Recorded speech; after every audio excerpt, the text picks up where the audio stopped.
Kurnool municipal corporation పరిధిలో పనిచేస్తున్న స్వచ్ఛ Andhra cab driver 7 నెలల పెండింగ్ జీతాలు ఇవ్వాలని కోరుతూ సిఐటియు ఓల్డ్ సిటీ కమిటీ ఆధ్వర్యంలో కర్నూలు మున్సిపల్ కార్పొరేషన్ ఆఫీస్ ముందు సిఐటియు నగర కమిటీ సభ్యులు దూదేకొండ కుమార్ అధ్యక్షతన ధర్నా చేయడం జరిగింది. ఈ కార్యక్రమంలో సిఐటియు జిల్లా ప్రధాన కార్యదర్శి అంజిబాబు, సిఐటియు ఓల్డ్ సిటీ నగర అధ్యక్ష కార్యవర్గులు అబ్దుల్ దేశాయ్, మారెల్ల విజయ్, రామాంజనేయులు పాల్గొని మాట్లాడుతూ కర్నూలు నగర పరిధిలో పనిచేసే క్యాబ్ డ్రైవర్లకు 7 నెలలుగా పెండింగ్లో జీతాలు ఉండడం వల్ల కార్మికులు కుటుంబాల గడవగా చాలా అవస్థలు పడుతున్నామని తెలిపారు. కర్నూలు నగరంలో ఉండే 52 వార్డులు చెత్త లేని నగరంగా పరిశుభ్రంగా ఉన్నాయంటే క్యాబ్ డ్రైవర్ల కష్ట ఫలితమే అని గుర్తు చేశారు. గత వైసీపీ ప్రభుత్వ ఆధ్వర్యంలో రాష్ట్ర వ్యాప్తంగా స్వచ్ఛ ఆంధ్రప్రదేశ్ పేరుతో ఆటోలకు డ్రైవర్లకు రిక్రూట్మెంట్ చేసి అగ్రిమెంట్ ప్రకారం 15,500 జీతం ఇవ్వాలని చెప్పారు.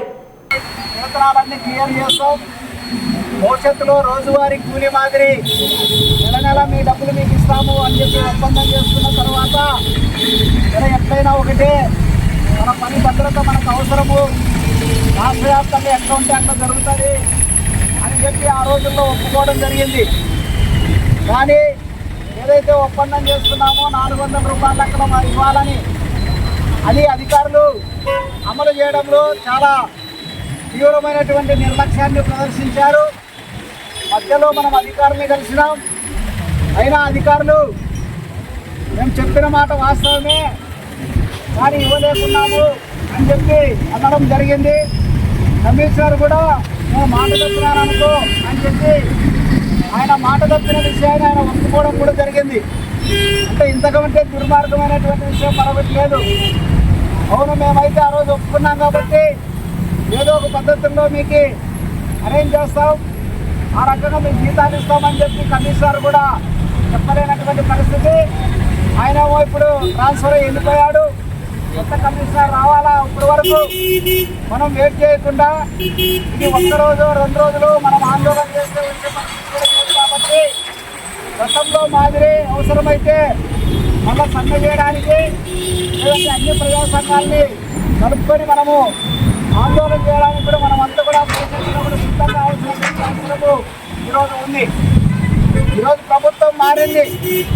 గతంలో మనకు ఏదైతే ఏర్పాటు చేసిందో ఈ క్యాబ్ డ్రైవర్ల వ్యవస్థని, ఆ వ్యవస్థను ఏర్పాటు చేసిన ప్రభుత్వం ఈరోజు లేదు. చెత్త పన్ను వసూలు చేసి ఆ పన్ను ద్వారా మనకి ఈ డ్రైవర్లకి లేదంటే ఆ ఆటోలకి ఖర్చులకి ఆ చెత్త పన్ను నుంచి డబ్బులు తీయాలనేటువంటి అది ఆ రోజు ఆ పథకాన్ని పెట్టడం జరిగింది స్వచ్ఛ ఆంధ్రప్రదేశ్ అనేటువంటి పేరుతో. కానీ కొత్త ప్రభుత్వం వచ్చి ఆ రోజు ఆ ప్రభుత్వం నిర్మించిన చెత్త పనుని చెత్త ప్రభుత్వం విమర్శించింది కాబట్టి ఆ ప్రభుత్వం వచ్చినప్పుడే చెత్త పన్ను రద్దు చేసింది. మరి ఇప్పుడు చెత్త పన్ను రద్దు చేసింది కాబట్టి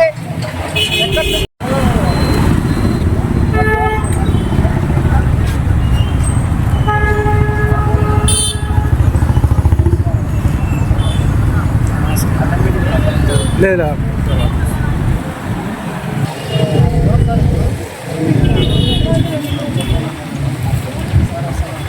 ఓకే సార్.